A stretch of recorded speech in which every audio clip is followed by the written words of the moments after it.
Hi friends, Melissa here in Minnesota, and I want to show you today a technique that I did using the jumbo circle with the custom cutting system. So the jumbo circle is wonderful for so many different ways of creating. So what I did today is I created the scene within the circle, but I'm going to show you how I layered this using the jumbo circle. So we're going to use this white pattern here as the background for our layout. So we're going to start with that. And then you can punch strips of any border using the Border Maker cartridge and system. So I am going to use the Cloud Border Maker cartridge, and it's something that punches an edge. So you'll want to use that. So something similar to like the Dips and Diamonds here. So something that creates a scallop typed edge along your paper. So what I'm going to do is I am just going to cut or punch several borders using this. So I'm going to punch and then I'm going to cut it 1.5 inches. So what I'll do is I went ahead and punched out several strips in different patterns, and you're just going to cut them 1.5 inches. So then you're going to figure out where on the paper you want to start. So we're going to put the circle in here, and we're then going to determine approximately halfway through the circle where we're going to start with the borders. So we're just going to tack these each on. So we'll go ahead, like I said, about halfway. It doesn't have to be, it can be, 2/3, however many waves basically you want. So we'll just line the borders up on there. And we're going to just rotate. So you see, if we were to turn this over like this, then the patterns here would line up. Well, we want the patterns to not line up perfectly, so we're going to flip this over. It's a different shade, and then the larger scallops are offset from the previous one. So we'll just go ahead, again, using the repositionable in case you want to move things around. And we'll leave about 1/2 inch in between each one there. Okay, so now we'll again just come back, and it's a different pattern, a different shade, and then the larger kind of scallops or bumps along there aren't lined up perfectly with the one before that. So again, we'll just adhere that. And we'll continue, like I said, about 1/2 inch in between. And you'll continue to vary shades and vary patterns. So we'll go ahead and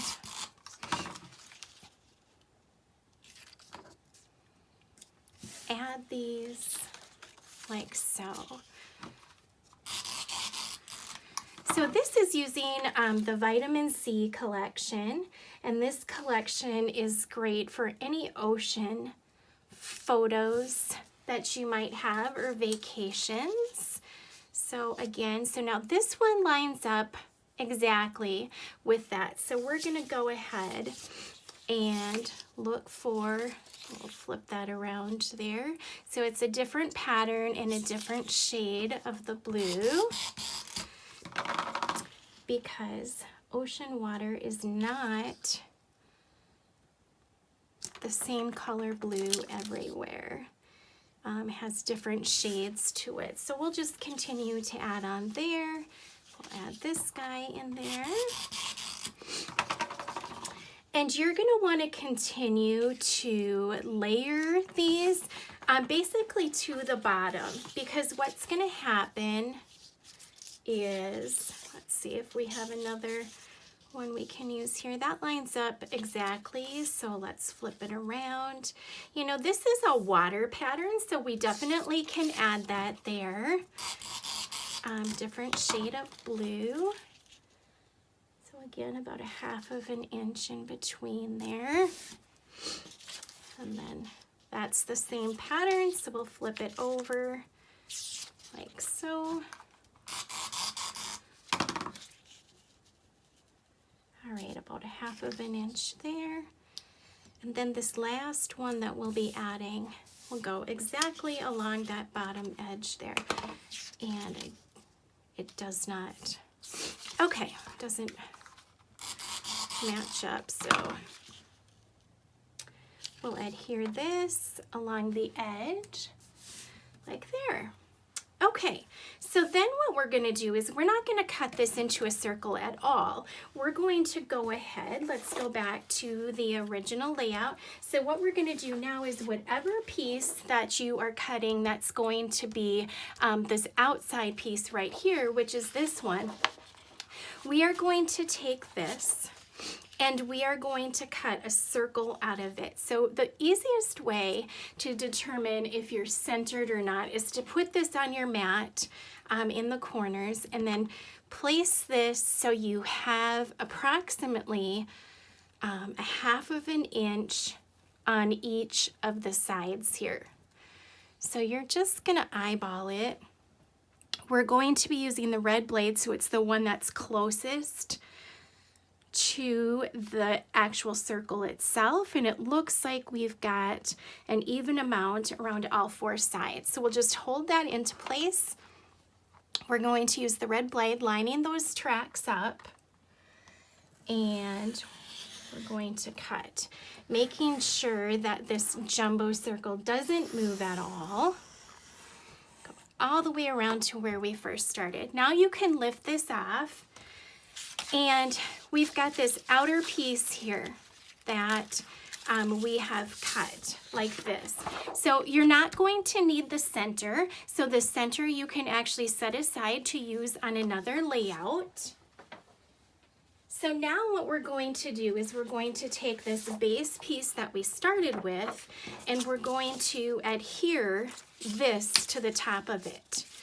So that water looks like it's framed on the inside of this. So what I'm going to do is I'm just going to lift this up and place some repositionable adhesive here in the corner. I'm going to then line my paper up in that corner. And then I'm going to move my mat so I don't get any repositionable adhesive on it. But I'm just going to take the repositionable and go along the edge here, lining this edge up. If for some reason I get some repositionable here on the inside, I can just rub that away with my finger.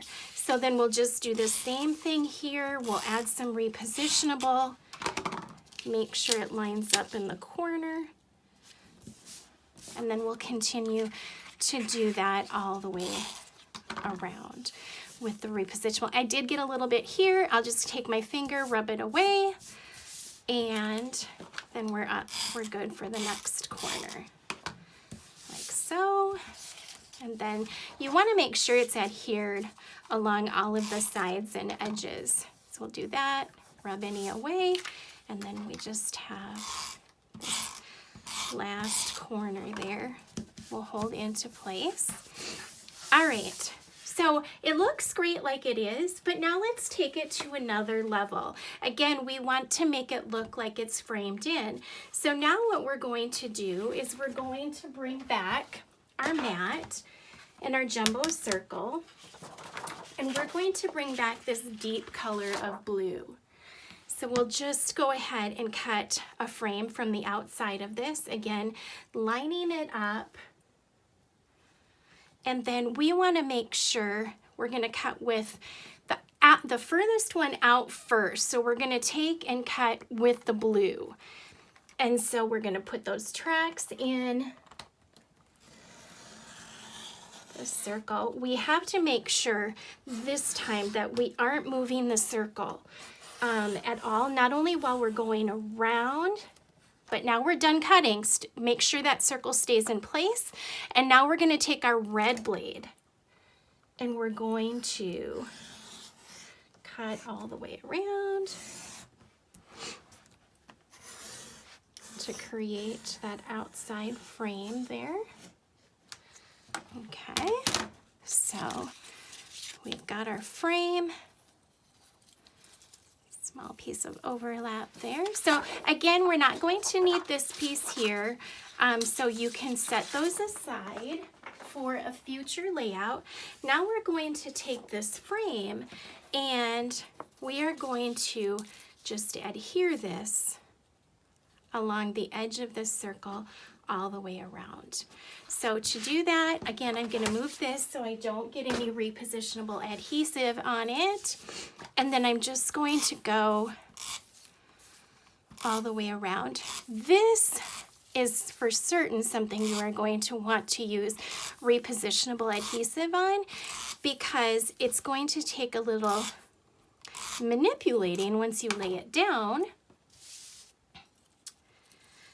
to get it so it lines up just so around the circle there. So you kind of line it up, and then we're just going to follow it all the way around the edge of the pink, or that rose salmon colored there. Just making sure that that's all in place there. And again,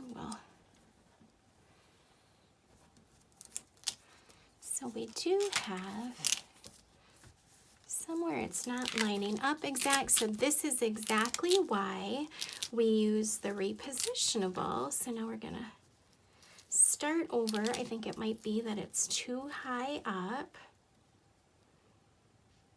We'll start again in one spot and just kind of follow it around. And like I said, it does allow you to manipulate it a little bit. Okay, and if you need to, you can go ahead and place a cut like so, and then so it doesn't bubble, and then you can just put repositionable adhesive there like so and rub any away. You can't even tell that it's lined up there. So that just frames it in like so. So then what I did is I cut mats and to put the mats on the inside or to tuck them in to the waves. But to make them look like waves, all I did was go through and fold up gently these edges to make it look like there's dimension to it and that those waves are rolling. So just roll those up, and you can roll each layer up. And what's going to happen when you put these in your album is it's going to flatten them out a little bit, but you're still going to have enough bend that you will see that there's dimension to it. So again, you just want them to kind of look like they're rolling. So fold them up just ever so gently. You can use your nail just along the edge of your fingers there, and we will just roll those up like so. And you'll just do that along each one of these here. So if you can see there, it kind of just makes it look like they are rolling waves. All right, you guys, so all I did then is just again tucked my photo mats into the waves. I created a little scene with the stickers and the laser cut embellishments, and then all you need to do is journal, and you can journal along the edge of the circle. You can journal up here in, in the seascape, if you will, or you can journal, if you leave room, you can journal along the waves. So happy sunshine and vitamin C. Hope you guys all have a great day. Happy creating.